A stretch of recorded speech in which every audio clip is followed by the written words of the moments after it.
when their history lies hidden in the shadows, they feel misunderstood, or worse, they feel that the world has forgotten them. And that's not the case. We just don't know their story. Sylvia and me. Sylvia and me. Hello, I'm Ruta Sepetys, an author of historical fiction. I call myself a seeker of lost stories. And I'm so grateful and excited to be here on Sylvia and Me.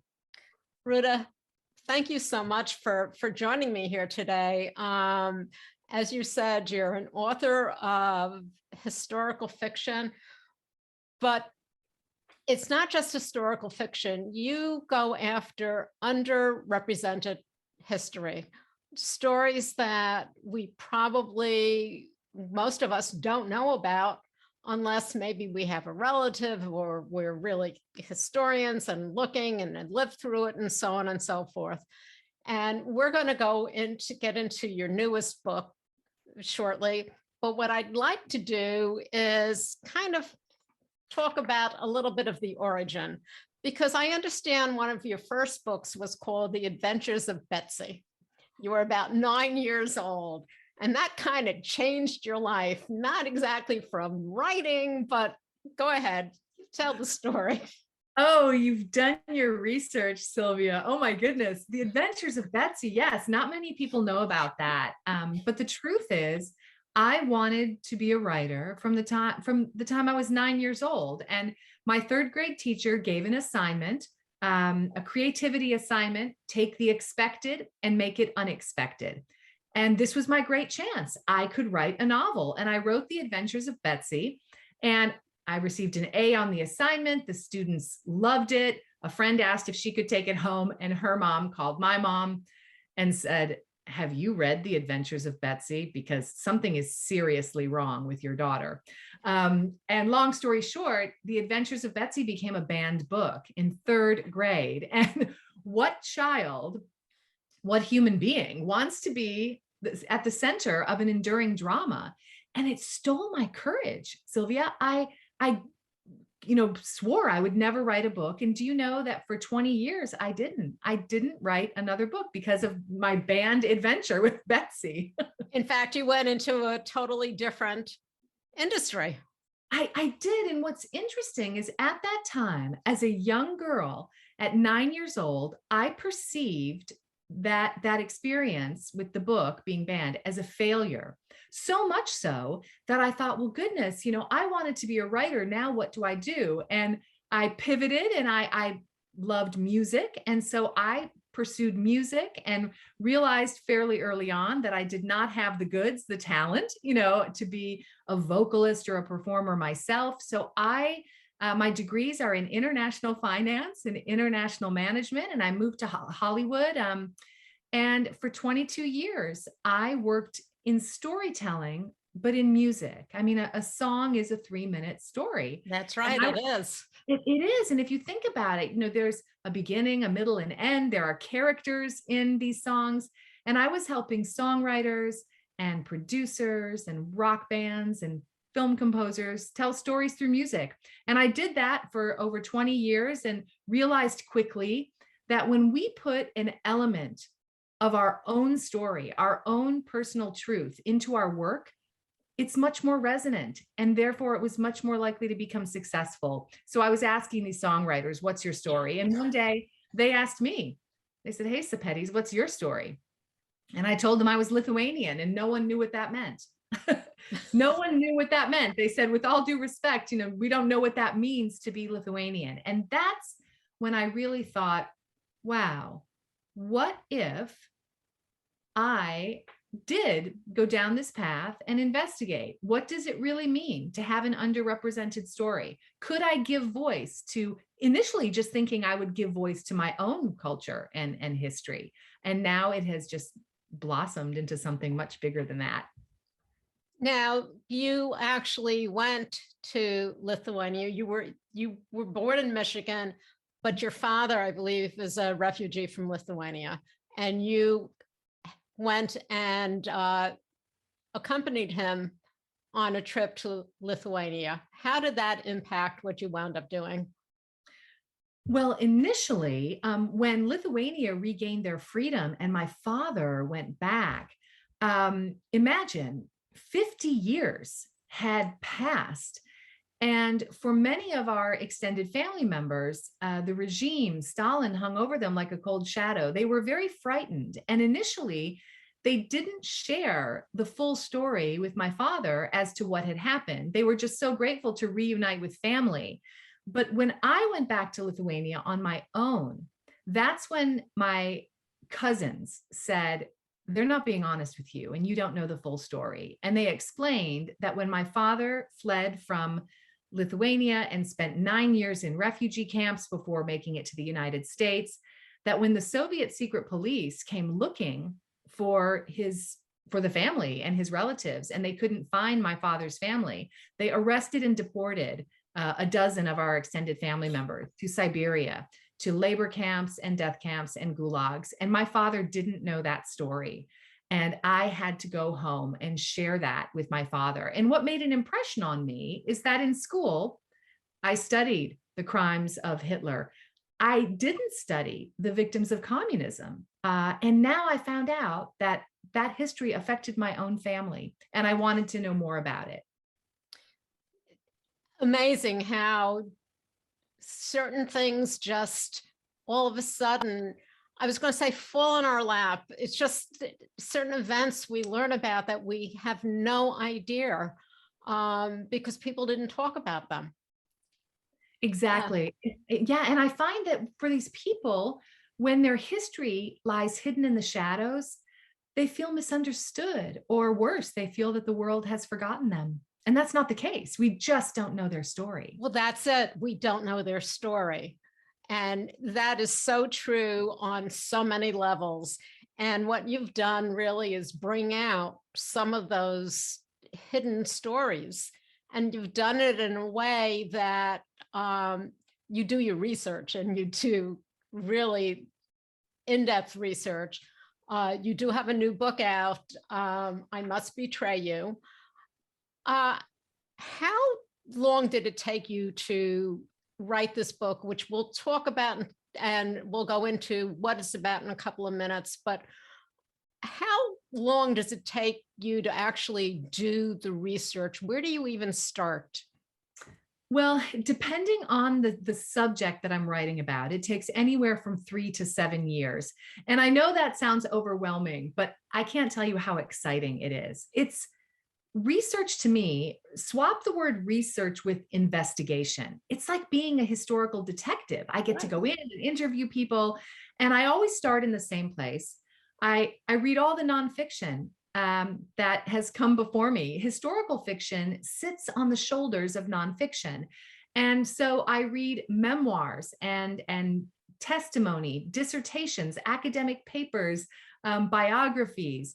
And that gives me a working base knowledge of the topic that I'm going to write about. And the other reason I do that is because the next step is to travel to the location where the events I'm writing about took place and to interview true witnesses. And so I really need to do that research before, because it would be disrespectful to ask them to give me a history lesson, when I'm interviewing these people. And that allows us then to have really engaging conversations, because although I wasn't there myself, I've researched it, and I can, ask them questions that might prompt reflection.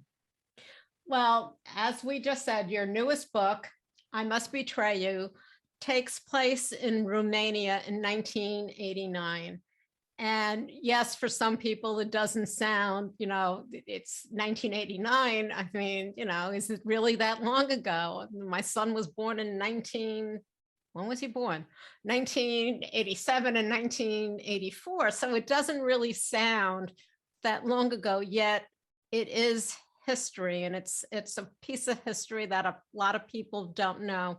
And I want to read something that you wrote describing the book. I'm going to read it. Imagine a dark world of enforced obedience. Your electricity and nourishment are controlled, and women's fertility belongs to the state. And to ensure that you conform, secret police are tracking you and spying on you through hidden surveillance devices. It sounds dystopian, but this was the maniacal dynasty of dictator Nicolae Ceaușescu. I looked that up, how to pronounce it, a regime that more than 20 million Romanians endured while forcibly fenced off from the world. But in 1989, amidst the grip of tyranny, brave young Romanians risked everything for their revolution. And you tell the story through the eyes of a 17-year-old. Okay, how did you even start? Why this particular story, and why through a 17-year-old named Christian? Well, I started when I was on tour in Romania for my first novel, Between Shades of Grey. And I was sitting outside with my publisher and translator. And because I'm the daughter of a victim of communism, I thought that I had a working knowledge of post-war communist systems. And when I began to ask them about their history, my translator sort of, put up a hand and said, hang on a second. She reached to the center of the table where there was an ashtray outside, and she began inspecting it for listening devices. And I said, Dana, what are you doing? And she said, well, Ruta, it's a habit. They were listening. They were always listening. And I said, who was listening? And she said, the blue-eyed boys. And this story of mass surveillance began to roll out from these women that I was sitting with. And I quickly realized I had no idea of what was happening in Romania, and how more than 20 million Romanians suffered and endured this dictatorship. During the fall of communism, the narrative that I remember was the fall of the Berlin Wall. And I realized there's so much more to it. And this particularly evil regime in Romania, I just was shocked, and I really wanted to write about it. Okay. One of the other things that you've said is killers aren't always assassins. Sometimes they don't even have blood on their hands. Tell us about what you found out that was taking place in Romania and how you wanted to do it through this teenager. Yes.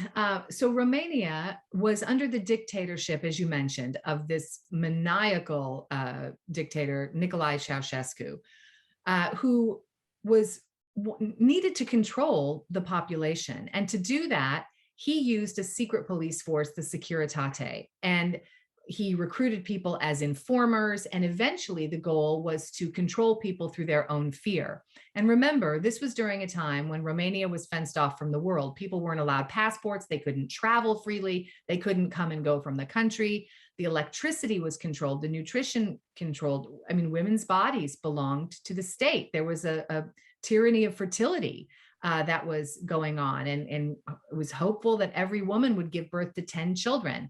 And when I began to research this, I found a cache of files, a report about a cache of files that indicated that this regime was so evil that they not only recruited adults to be informers, they recruited children and teenagers, making them promises of, you have an ill parent. Don't you worry. If you just give me some information, we'll make sure to get medicine that will heal your grandparent.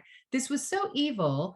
And then when I learned that it was the students themselves who were among the most brave in December of 1989, who ran into the streets unarmed and began attacking this weaponry and tanks just with their own bare hands, I knew that I wanted to then tell the story. And as a writer, of course, keep in mind, we're always interested in juxtaposition, right? We want that rub.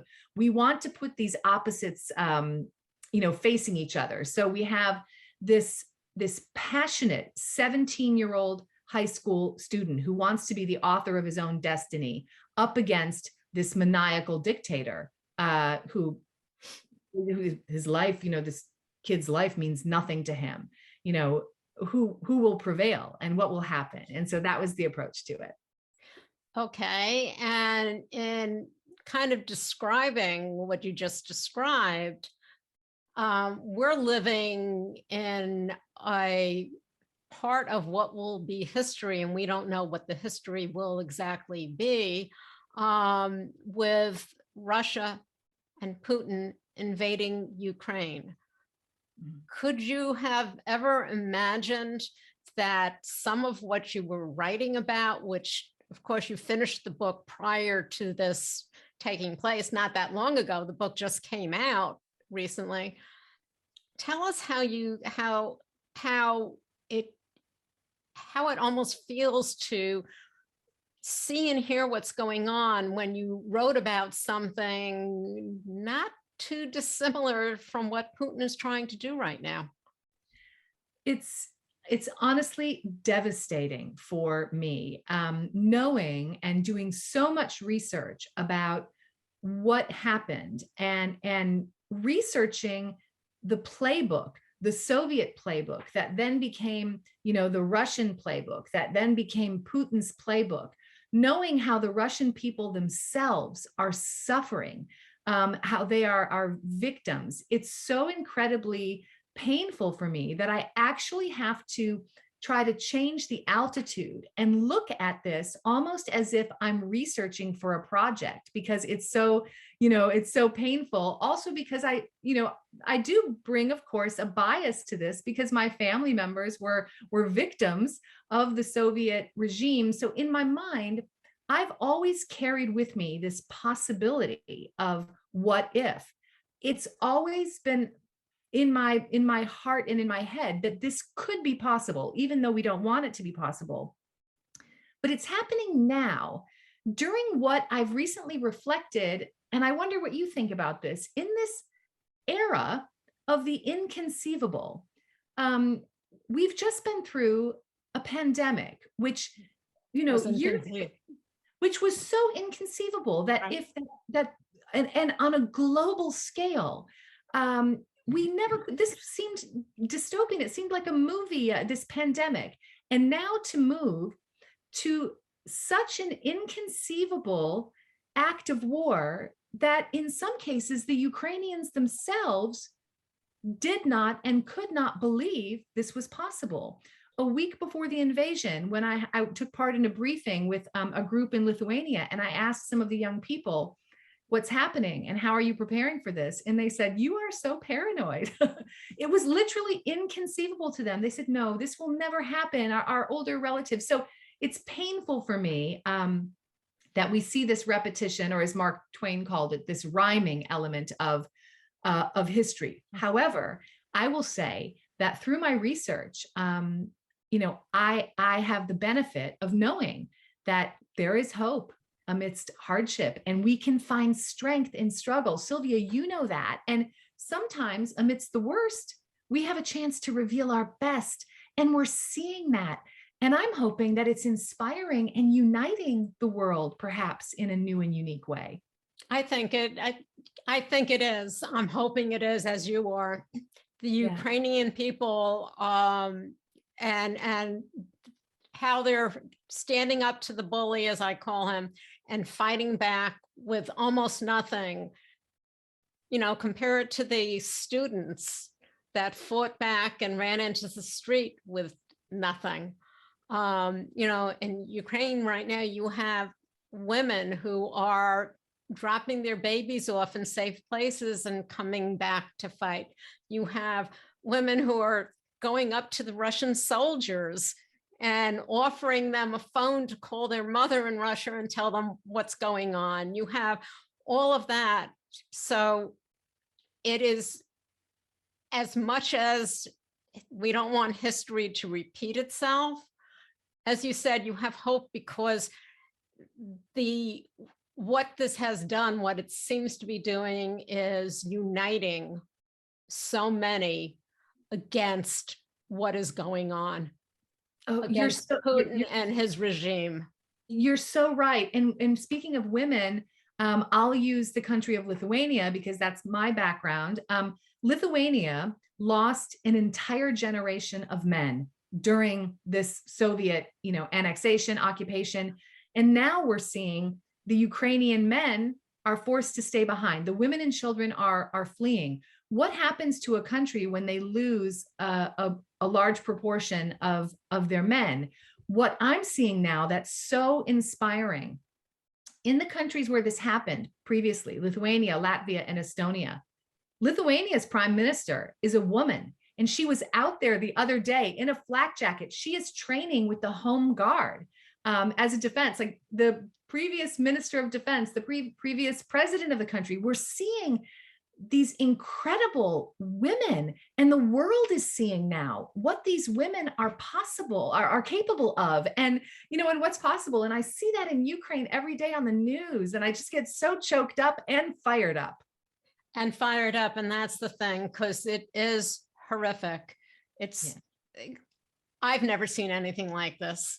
I mean, usually, you see refugees, who knows where they came from, but here you have people who are not just refugees, but some of them are going back in to fight for what they believe in, for the right to live their lives, and oppose this unjust person who just wants to crush their spirit and have control. Yes, I'm sure you saw the story about the young female student who left the UK, is going to school and left the UK to fly back into this war zone to support her country and to support her people. And she said, well, I'm young, and and I have energy, and I can do this. And that gave me hope. The other thing that gives me hope is, let's not forget that our previous arch enemy, Germany, who for so many decades, that was the evil empire that we were fighting, is now one of our strongest allies. So, we have to remember that history is cyclical like this. And right now I'm so inspired and so grateful to see these examples of heroism and fortitude. It's very inspiring. And you mentioned one of your previous books, Shades of Grey. Mm-hmm.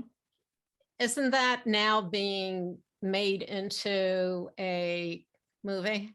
Yes, thank you for mentioning that. It's been made into a film, and it's on Amazon Prime. It's on Peacock Network.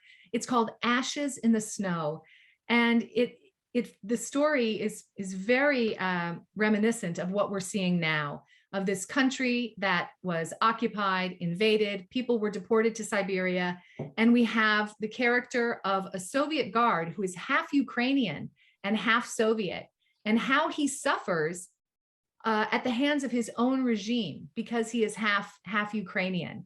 And I don't want to give too much away, but the film itself, we used, the principal actors were from Scandinavia and the UK, but all of the extras that you see in the film are all Baltic or Ukrainian. Our crew, much of the crew was from Ukraine. It was really a joint and collaborative effort. And sadly, we lost one of our actors, who was Sasha, who was from Ukraine, and he was killed recently in the shelling in Ukraine. And I do hope that people will watch this movie, Ashes in the Snow, because, like I said, it really is reminiscent of what we're seeing today.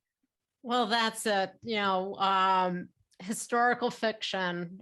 Let's hope it doesn't totally repeat itself in so much trauma, but it does repeat itself in the Ukrainians defeating this horrible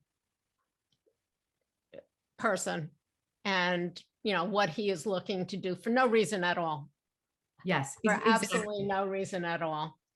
So what advice would you give someone who's looking to maybe start a career in writing, not music, but writing?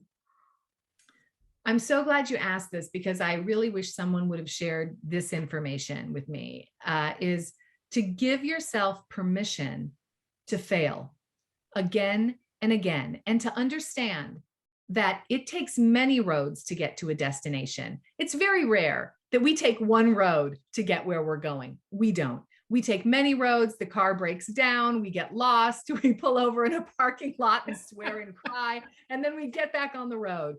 And people seem to think that when it comes to writing, that there is some sort of magic there, and that the first words that come out of the pen need to be brilliant. No, they're going to be crap. You need to give yourself permission to write crap. And it's in the rewriting that the real writing emerges. And that means that it's a work ethic. You need to be committed to it. But if you're so passionate about the story you're telling, it won't seem like work. It'll just seem joyous. Well, I agree with you as far as that goes. You've done so much research, I know, on this book. In fact, you have at the end of the book everything that you researched, plus a lot of other places where people could get more information from. Anything new, any new piece of history that you're working on now? Oh, always. I have a list of perhaps 20 different pieces of hidden history, but actually my book that's coming out next is not historical fiction. It's actually nonfiction. And what I find is that at my events, the conversations about history inevitably turn to conversations about personal history. And I want to help everybody be able to unearth their own story. And I understand that not everyone's interested in writing a book or publishing a book, but I want them to be able to archive and distill their own story. And I believe that the building blocks of story are in our own human experience. There are characters, there are settings, and so the book is called You, the Story, A Writer's Guide to Craft Through Memory. And through using our own memories and our own experiences, I'm helping writers, discover, go back into the past and archive their own history. And you never know, that could eventually be turned into a historical novel, historical fiction. I guarantee it will. Every human being has a story to tell. And your books are not just for young adults, they are for adults, because most adults don't know these stories either. As we said, these are stories really that need to be told and read about, because it sounds repetitive, but look what we're going through now. Exactly. And I think if we can, through a book, if we can give a reader a vivid window into the past, and if they connect with the character, it's a more immersive experience. Suddenly it's, historical facts might be sterile, but when we connect with a character at that moment of connection, I think our heart opens and we have the ability to care for someone we've never met and use our greatest gifts of compassion. And that makes the story more immersive. And I think we understand the history and story in a deeper way. That is beyond correct. I really agree with that. Ruta, before we leave, where can people find out more about you? Thank you. They can go to my website, rutasepetys.com.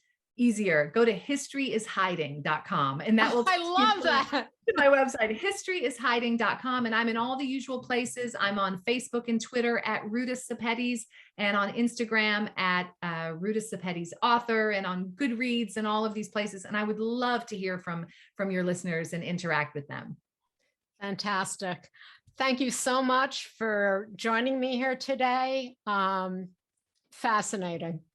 Thank you for doing what you do and giving voice to so many women. You make the world less lonely for all of us. Well, thank you for that. You can find us on all of your popular podcast platforms. And of course, our website, sylviame.com. Stay safe, stay healthy, and stay tuned.